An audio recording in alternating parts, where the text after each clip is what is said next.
Activate the wave. Okay, we are going to do some work here. So let's do work.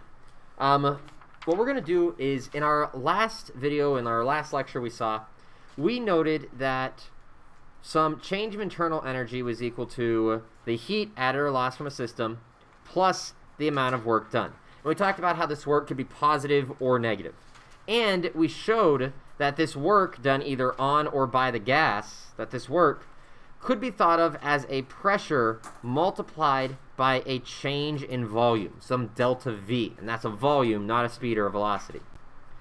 Now, at the end of that video, we remarked that what we really have here is a pressure volume graph, where if this pressure is a constant, like an isobaric function, if this pressure is constant, then it has one value.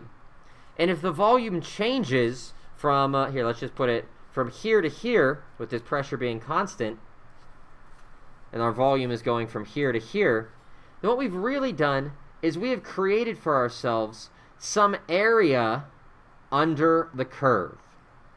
So we really see that this idea of work, while we can think of it as P delta V for an isobar, we can also think of it as the area that is underneath a curve, which is a really, really interesting way of thinking about this, because we don't have to have isobaric functions. We talked yesterday that we can have isochoric functions, or isovolumetric. We can have isothermal functions, where the temperature stays the same, or we can have adiabatic functions, where there's no heat entering or leaving the system. So we might not always get to see just functions that go to the right with an arrow. We might not always have nice rectangles or squares. We might have something weird looking. In fact, we can have a whole slew of different things here. If we create another PV diagram here, we'll actually list some of the different functions that we'll be seeing. Pressure is our y-axis, volume is our x. We've already talked about how if you have a flat line, that this is a constant pressure, or an isobar, or an isobaric function. If we have an isochoric function, or an isovolumetric as it's sometimes called, that means the volume isn't allowed to change, but the pressure can. So if your volume doesn't change but pressure does, then this could either go up or down. So let's just draw it going down in this case. This is an isochoric, or an isovolumetric.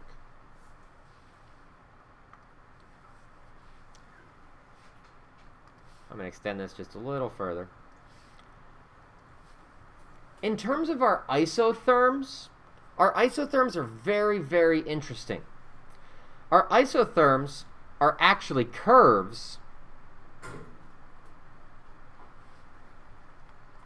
and an isotherm, or an isothermal, will always be concave up.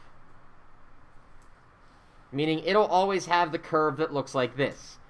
It will never, ever, ever look like that. That red line is nothing. That's not a thing. It has to be a curve to be an isotherm. And we'll talk about in future examples just how AP questions and myself will try to trick you on, is this function an isotherm, or is it just cleverly designed? Okay? Now, generally speaking, when we draw our different thermodynamic functions, so in general, we could just draw these thermodynamic functions here, these isobaric, isochorics, isotherms, but technically speaking, these have directions. Is the volume increasing or decreasing? If our arrows are drawn in such a way that our function is going around clockwise, this is what we call a heat engine. In this case, the work is a negative number. This makes sense because if you look at the isobaric, it increased its volume. So some work had to be done by the system there. Well, didn't the isotherm go the other way? And we're actually decreasing our volume? Didn't something happen onto the system of gas? Yes, we'll talk about that briefly. But this entire cycle from start to finish is a heat engine when that cycle goes around clockwise. When it goes around counterclockwise, or for our British friends out there, anti-clockwise, if it goes around counterclockwise like this, this is actually a cooling or a refrigeration cycle.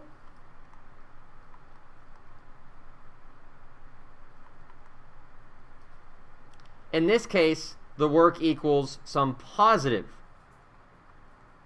number.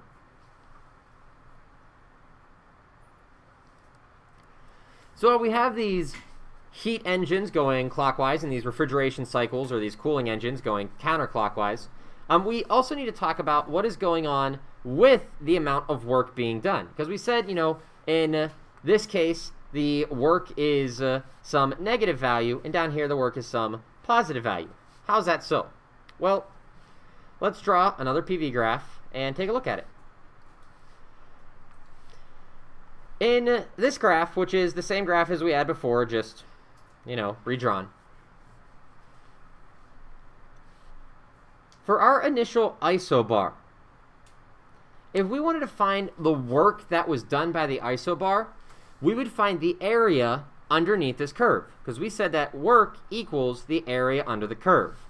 So if we go from the starting volume to the ending volume across this constant pressure here in red, this rectangle,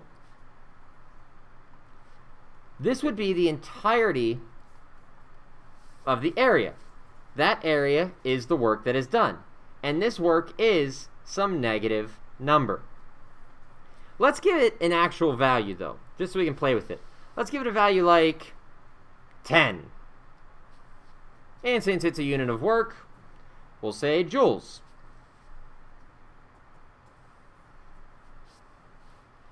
If we take a look at this isochoric part, the piece going down here, this is a straight line where the volume doesn't change. If we take a look at that, how much area is underneath that line? A way that I like to think about it is, imagine you take a piece of spaghetti and you hold it up, a single strand of noodle. And if you go outside in a rainstorm and try to use that piece of spaghetti as an umbrella, it's not going to stop anything, because there's no area underneath that thin piece of spaghetti. It doesn't have a nice ballooned top, it's just a line. So we look at the area underneath this vertical line here, there is no area, which means the work done here is 0. An isochor, or an isovolumetric function, will never do work.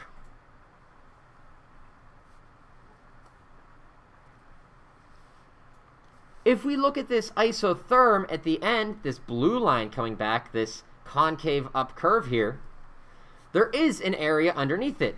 We can draw that area. Notice the area that we just shaded in here, it's less than the red area. So it's going to be a smaller number. The magnitude of it, or the absolute value, isn't going to be 10. It might be 6, it might be 4, it might be 5, I don't know. But it's going to be a number less than 10. Let's just call it 4.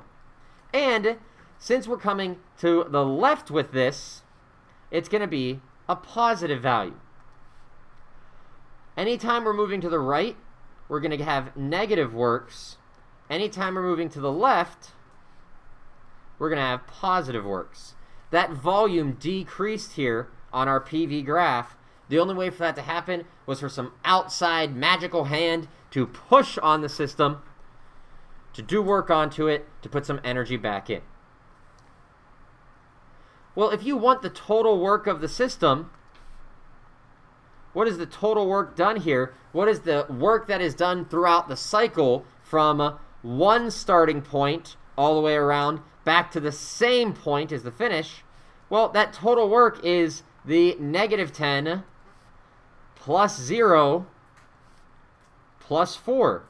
It's just all the works added together, which we see here then that the total work is equal to -6 joules.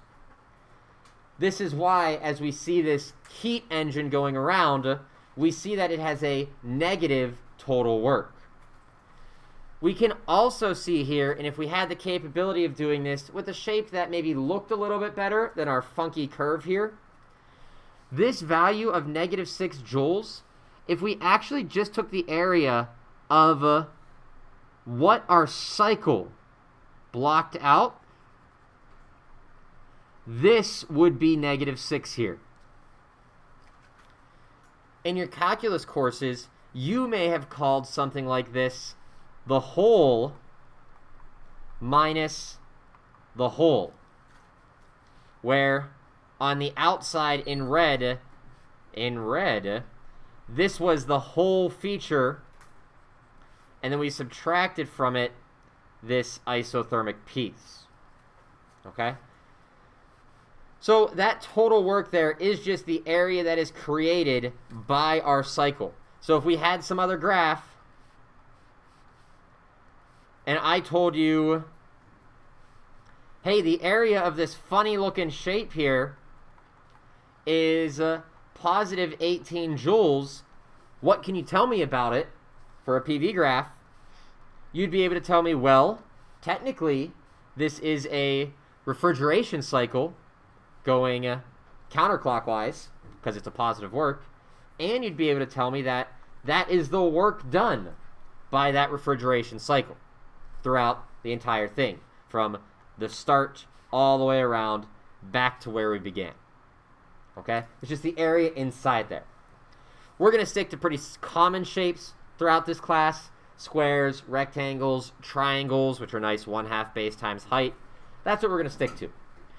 If you wanted to, you can absolutely do funny curves for isotherms, which have to be curved if you're willing to do a little bit of calculus. But for now, this is our general idea. In our next video, we'll take a look at an example of how we can take a PV graph, find temperatures, find change of internal energies, and begin to find some of these work for these processes. And later on, we'll look at how we can use these for the first law of thermodynamics. But until next time, this is finished. Adios, and take it easy.